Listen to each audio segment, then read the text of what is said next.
Doctor बाबू जिस मकान में रहते हैं उस मकान का मालिक अचानक रात को घर आकर कहने लगा, मुझे अभी के अभी मकान खाली चाहिए।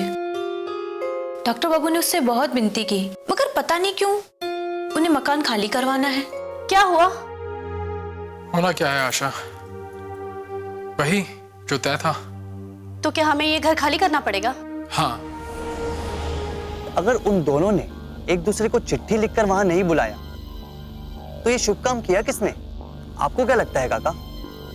काका ये इत्तेफाक तो नहीं हो सकता, खेल है किसी का। हाँ, ये खेल ही है जोगे। देखिए, मैं पेशे से वकील हूँ, तो कानूनी कार्रवाई जो भी हो सकती है मैं करना चाहता हूँ, ताकि आपको ये मकान खाली करने को कोई मजबूर ना कर सके।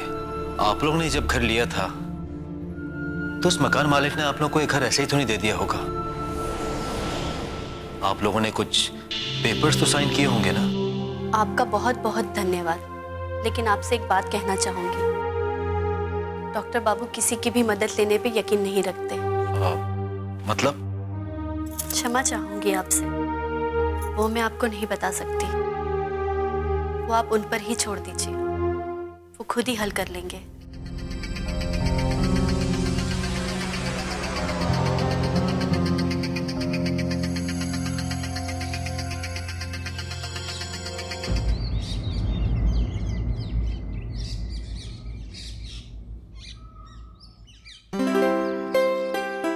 रमेश बाबू, आप यहाँ कैसे? अरे जब से मैंने सुना है कि आप परेशानी में हैं, मुझे काफी चिंता हो गई, तो चला है आपकी मदद करने। मदद? चिंता? मैं कुछ समझा नहीं। आपके घर के सिलसिले में मैंने सुना है कि आपका मकान मालिक काफी दबाव डाल रहा है आपको घर खाली करने के लिए। मैं आपकी कानूनी मदद करना चाहता हूँ, लेकिन आशा बता रही थी कि आप काफी खुददार आदमी हैं, किसी की मदद नहीं लेते। मैं किसी को तकलीफ नहीं देना चाहता रमेश बाबू। हाँ, रही इस घर की बात, ये मुश्किल तो अपने आप आसान हो गई। वो कैसे? मैं मिला था कमला से, उसे कहा था कि मेरे लिए कोई मकान देखे। उसने एस्टेट एजेंट से बात भी करी और मैं उस एजेंट से भी मिलके आया। बात लगभग तय हो गई थी और जैसे ही मैं बात करके निकला बाहर तो मुझे सामने से मकान मालिक मिला, बल्कि हाथ जोड़कर कहने लगा कि मुझे ये मकान खाली करने की जरूरत नहीं है, मैं जब तक चाहे यहाँ रह सकता हूँ। ये तो हैरत की बात है। हाँ, जो भी है, बस समझिए कि बला टल गई। बाकी एक बहुत खुशी की बात सामने आई है। क्या? कि आप और कमला हमारे दिल के और नजदीक आ गए। आप हमारे बारे में इतना सोचते हैं, बहुत खुशी की।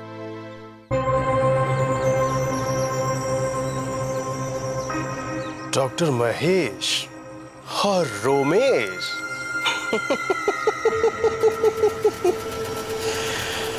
आग, पानी और उमाकांत। आग जलाता है, पानी डुबोता है और उमाकांत तड़पाता है।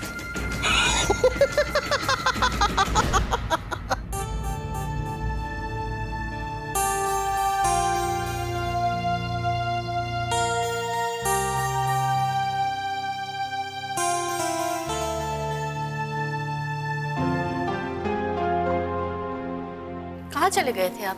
मुझे तो बड़ी फिक्र हो रही थी आपकी। कमला से मिलने गया था, उसने घर के लिए एक एस्टेट एजेंट से बात करी थी तो सोचा उससे मिलाऊं। तो क्या हमें ये घर खाली करना पड़ेगा? नहीं। नहीं मतलब? रमेश बाबू आए थे आपसे मिलने, तो क्या वो आपसे मिल चुके हैं? हाँ, मैं रमेश बाबू से मिला और उन्हें सारी बातें बता दी। तुम्हें ये जानकर बेहद खुशी होगी कि हमें ये घर खाली करने की नौबत नहीं आएगी। मकान मालिक मिलने आया था मुझसे, कह रहा था कि आपको ये मकान खाली करने की जरूरत नहीं है, और तो और कह रहा था कि अगर किराया भी नहीं देना चाहते तो वो भी ना दीजिए। वो ऐसे कैसे कह सकता है? ये सब क्या हो रहा है मैं अच्छे से समझ रहा हूँ। जो भी हुआ और जो भी हो रहा है वो देवी चौधरानी के कहने पे हो रहा है।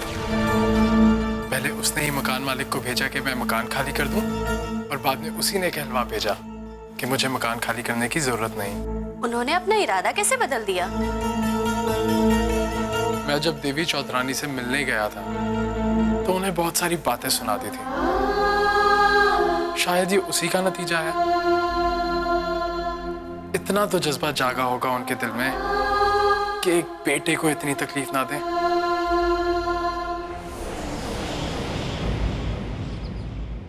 काका और जोगिन इस उमाकांत की खोज खबर में नहीं जाते ना, तो हमें पता ही नहीं चल पाता कि देवी चौधरानी अपने किसी मंसूबे में लगी है।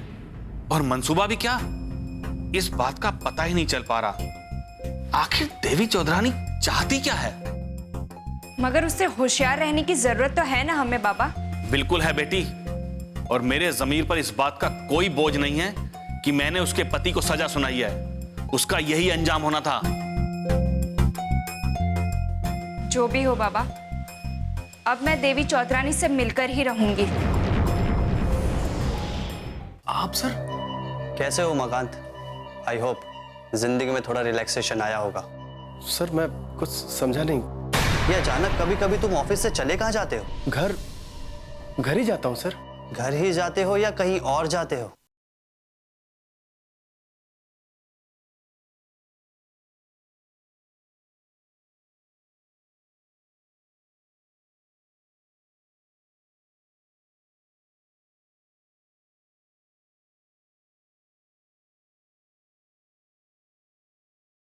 ऐसा प्रेम कहाँ।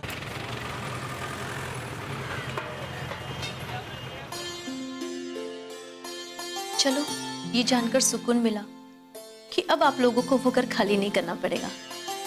हाँ, अब हम वहाँ चिंता मुक्त होकर रह सकते हैं। अब डॉक्टर बाबू से जाकर कहना यहाँ सब ठीक है। अब आप दोनों को हमारे यहाँ खाने पर जरूर आना है। जरूर, उसके बाद तुम दोनों आ जाना। वैसे घर पे सब ठीक है ना? हाँ, सब ठीक है और मैं बहुत खुश हूँ। क्या सोचने लगी तुम? यही कि घर छत और दीवारों से नहीं बनता, घर बनता है पति पत्नी के प्रेम से, उनके दुख दर्द बांटने से। सच कहा तुमने। और देखो ना, ईश्वर ने मुझे कितना भाग्यशाली बनाया है। एक ऐसा पति दिया जिसका पेशा भी अच्छा है, वो मुझसे प्रेम भी करते हैं और घर गृहस्थी भी अच्छे से चलाते हैं। कभी कभी परेशान और उलझे हुए रहते हैं। खैर, अब तो भगवान से मेरी एक ही प्रार्थना है। क्या? कि मेरी बहन आशा का घर बस जाए, उसकी याददाश्त लौट कर आ जाए और उसे उसका पति मिल जाए। तुमने ये दिल से इच्छा जताई है, देखना ईश्वर ये तुम्हारी इच्छा जरूर पूरी करेगा। मुझे बहुत खुशी होगी।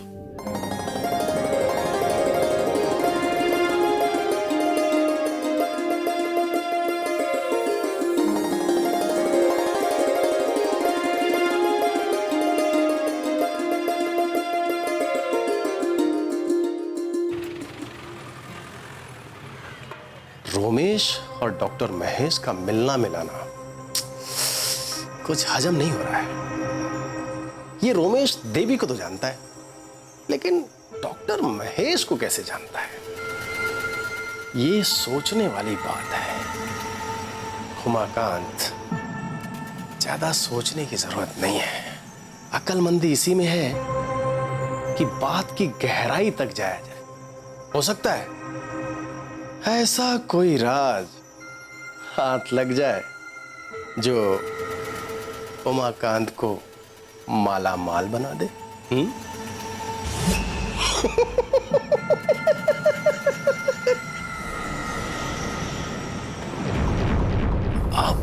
आप सर?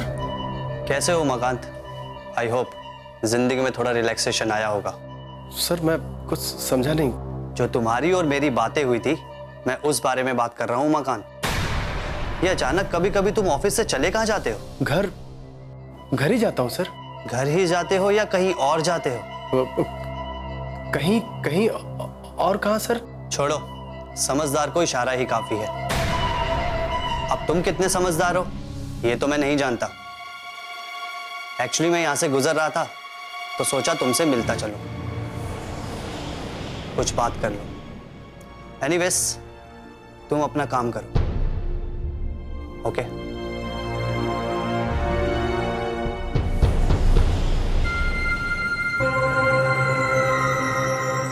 इससे जितना डरेंगे ये उतना ही डराएगा। उमाकांत, इसे नजरअंदाज करो। इसके जैसे न जाने कितने आए और कितने चले गए। अच्छा तो मैं चलती हूँ, बहुत समय हो गया है। थोड़ा रुक कर जाती तो अच्छा होता, वो भी आते ही होंगे। डॉक्टर बाबू ने तुम्हारे यहाँ आने के लिए बड़ी मुश्किल से अनुमति दी है। मेरा इलाज चल रहा है ना, मैंने देर लगा दी तो वो नाराज हो जाएंगे। फिर तो ठीक है। अच्छा, वो जो आपके पड़ोस में है, जो वो मिष्टी दीदी, हाँ, उनसे कह दोगी ना कि अब हमें मकान नहीं चाहिए। अरे कोमला, वो कोई डॉक्टर महेश आने वाले थे ना घर देखने के लिए, उन्हें जल्दी से बुला लो वरना ये घर भी हाथ से निकल जाएगा। हाँ, कह देती हूँ। मिष्टी दीदी अब बिल्कुल सही समय पर आई हैं। ये है आशा, घर इनको और डॉक्टर बाबू को ही चाहिए था, मगर अब नहीं है। वो क्यों? जिस मकान में हम रहते हैं उसे अब खाली नहीं करना है। नहीं करना है तो कर दो। देखो, जो मकान मैं आपको भाड़े पे देने वाली हूँ ना, इससे अच्छा मकान आपको इस पूरे मोहल्ले में कहीं नहीं मिलेगा, कह देती हूँ। वो तो अब डॉक्टर बाबू ही फैसला कर सकते हैं, मैं तो सिर्फ वहाँ उनके यहाँ रहती हूँ। मिष्टी दीदी, आप चिंता क्यों करती है? कोई ना कोई तो वहाँ रहने आ ही जाएगा ना। अरे बाबा, वो तो आ ही जाएगा ना, पर रमेश बाबू लेकर आ रहे थे तो सोचा कोई अच्छा ही होगा, खुशी हो रही थी बस इसीलिए। हैं? खैर, क्या किया जा सकता है, मैं चलती हूँ। मुफ्त में मिलता तो अभी का भी रहने आ जाती।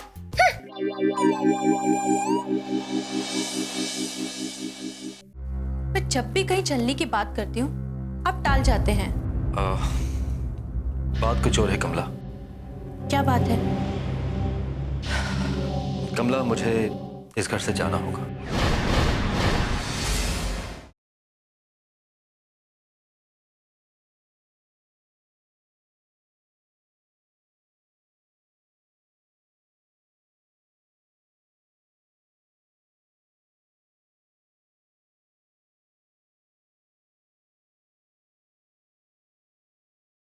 ऐसा प्रेम कहाँ।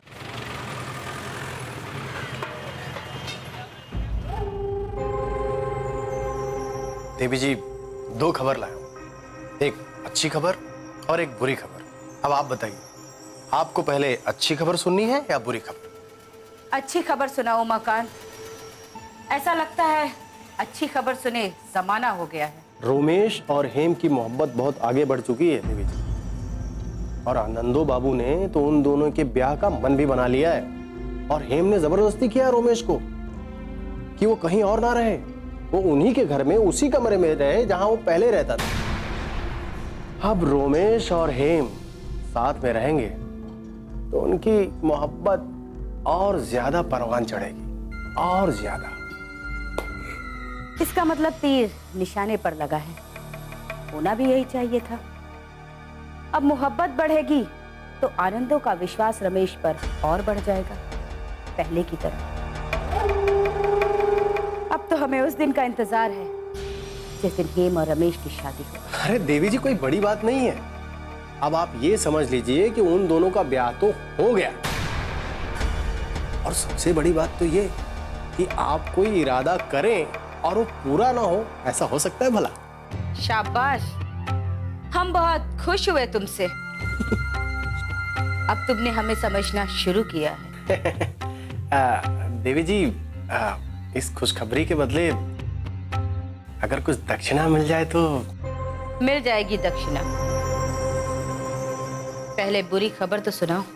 मैंने आपके बेटे डॉक्टर महेश को रोमेश के साथ देखा। मुझे तो लगता है उनकी जान पहचान कुछ पहले से है। मेरा बेटा रमेश के साथ? क्या वो मेरे बेटे को जानता है? जी हाँ, और मुझे तो यह भी लग रहा है कि रोमेश और आपके बेटे की दोस्ती आपके मकसद के रास्ते में रोड़ा ना बन जाए। मुझे इस बात का डर है। इस समस्या का हल भी निकाल लिया जाएगा उमाकांत, बहुत जल्द।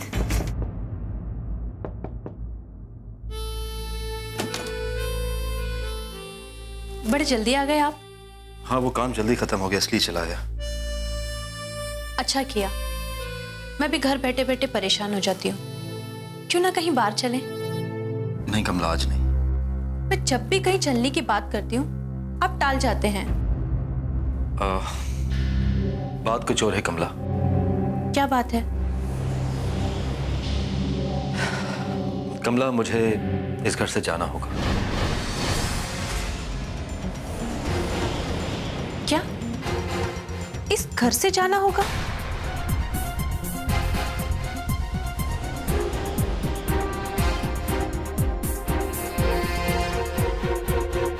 इंतजार है सिर्फ तुम्हारी याददाश्त वापस आ जाने का, फिर सब कुछ ठीक हो जाएगा। और तुम्हें मेरे साथ तब तक रहना है जब तक कोई ऐसी बात या कोई ऐसा हादसा याद नहीं आ जाता जो तुम्हें याद दिला सके।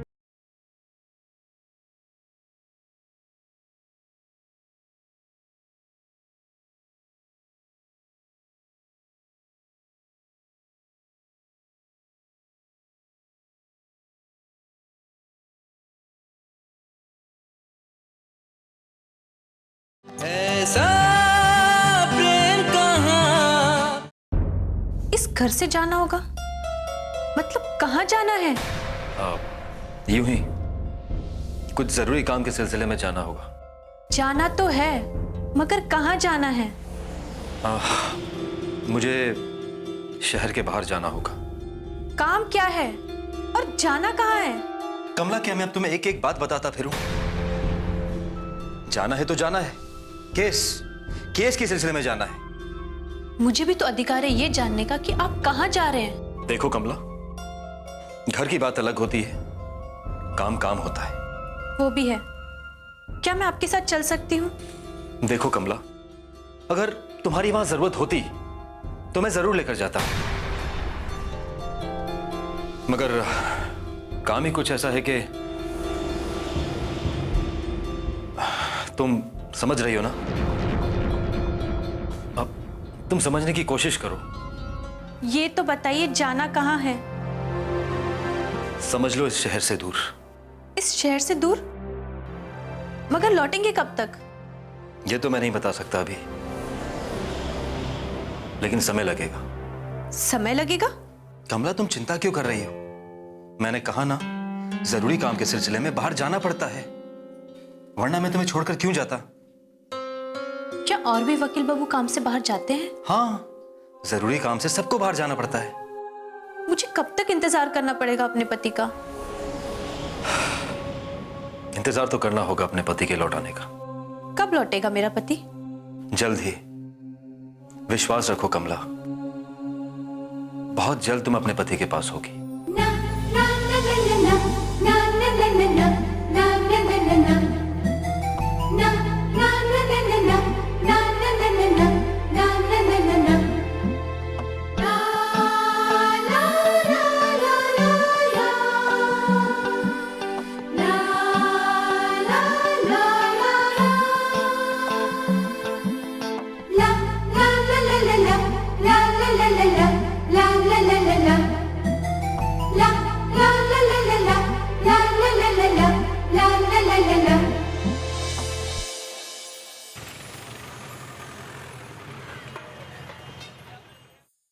सुनिए, कुछ पूछना था। हाँ पूछो। मैं आप पर कब तक बोझ बनी रहूंगी?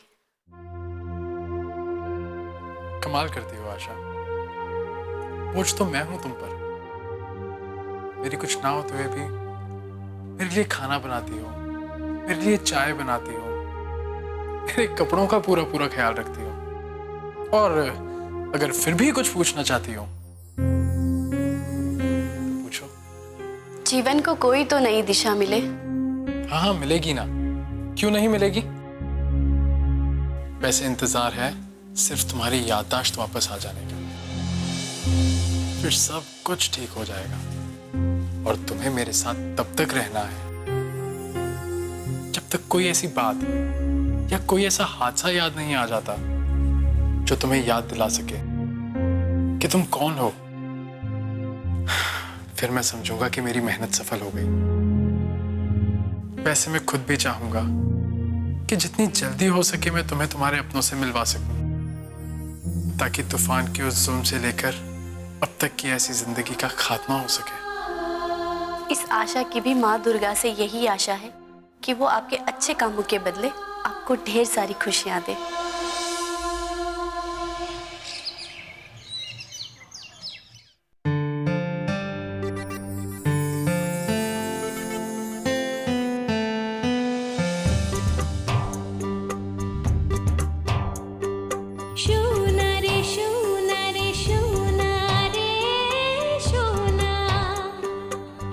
ऐसा क्या देख रही हो? वो दिन याद आ गए जब तुम इसी घर में रहा करते थे। हम रोज मिलते थे, बातें करते थे, घूमते थे, फिरते थे। फिर अचानक तुम कहीं खो गए, फिर मिले, फिर खो गए। ईश्वर ने फिर से हम दोनों को एक कर दिया। सबके मन में जो तुम्हारे लिए गलतफहमी थी वो दूर हो गई और फिर से तुम मेरी जिंदगी में आ गए। इसीलिए आज मैं बहुत खुश हूँ। क्यों, तुम्हें कोई खुशी नहीं हो रही? क्यों नहीं होगी? बात खुशी की है तो खुशी तो होगी ना। रमेश बेटा, तुम आ गए? जी बाप। तो रमेश का रूम ठीक से तैयार तो है ना बेटा? तैयार है। तो रमेश, तुम अपने रूम में जाकर आराम करो, काफी थक गए होगे। और किसी भी चीज की अगर जरूरत हो तो संकोच मत करना, ये तुम्हारा अपना ही घर है। बेटी, रमेश को उसके रूम तक लेकर जाओ ना। चलो रमेश, सामान शाम लेकर आए।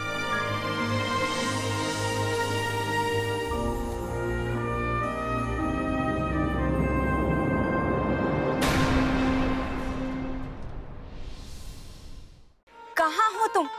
कितना तलाश किया मैंने तुम्हें, कहाँ कहाँ नहीं ढूंढा, हर किसी से पूछ लिया, और एक तुम हो।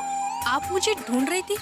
क्या मतलब? अरे पापा कमला, इस वक्त तुम बहुत जल्दी में, हम आपसे बाद में बात करेंगे। हाँ? अरे इतने समय के बाद मुझे मिली है, कितनी सारी बातें करनी है मुझे इनसे। कमाल करती हैं आप भी। हाँ, मुझे भी इनसे बहुत सारी बातें करनी है। और आपको अचानक से देखकर मुझे कितना अच्छा लग रहा है, मैं आपको क्या बताऊं। मुझे तुमसे बहुत कुछ कहना है और बहुत कुछ सुनना भी है। इसका मतलब ये है कि आनंदों को अब हर तरफ से तकलीफ ही तकलीफ मिलेगी। बिल्कुल, रमेश मेरी बात मानेगा। हेम का जीना दुश्वार करेगा तो ही फायदे में रहेगा। नहीं माना तो वैसे भी उसके अपराध हेम और आनंदों को जीने नहीं देंगे। जी हाँ, एक पत्नी ये कैसे बर्दाश्त कर सकती है कि उसका पति ना सिर्फ पहले से शादीशुदा है बल्कि अक्षय का हत्यारा भी है।